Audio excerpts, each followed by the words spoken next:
I think I was 5 when I realized that I might not be what everyone was telling me I was. So yeah, from the time I was 5 till the time I came out, I would always say, "Oh, when I grow up, I'm gonna be a boy." And like, I don't think anyone actually believed me when I said that I wanted to be a boy, because like, I used to ask my dad, like, "Would you still love me if I was a boy?" And he would go, "Oh, yes, of course." Second I came out, I did not talk to him for like 3 years. A lot of people don't believe you, especially when you're so young, because they're like, "Oh, they don't know, they're just a kid."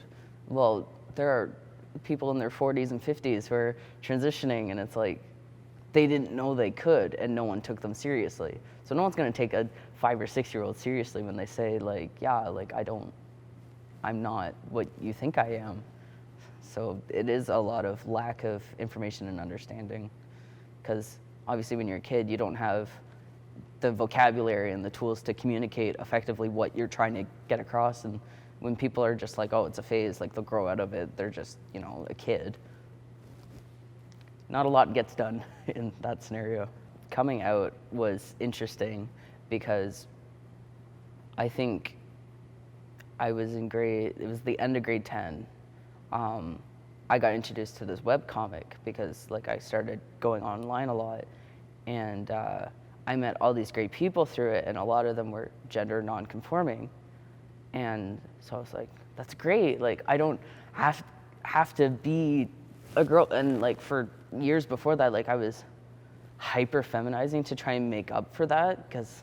So like I would wear skirts and just flaunt my chest and wear eye makeup, and my hair was super long. And like, I realized, oh, I don't have to do that.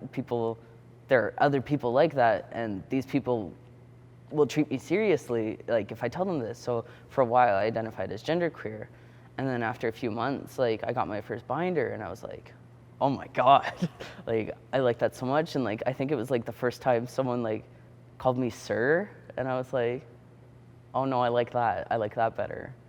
And but then I was also super depressed at the time, so my first initial reaction to realizing, oh god, I'm transgender, was I attempted suicide. And that was a thing. It wasn't good, and then when it didn't work, I was like, well, I guess I'm gonna live with that now. And the next day I went to school, and I told all my friends, like, hey, call me Andrew, like, and use male pronouns. Like, this is a thing that you were fine with they pronouns, like use male pronouns. And I lost all my friends that day except for one. All of them, except for one. And then through the process of telling my family, like only my mom's side of the family took me seriously. So I didn't talk to my dad's side of the family until quite recently.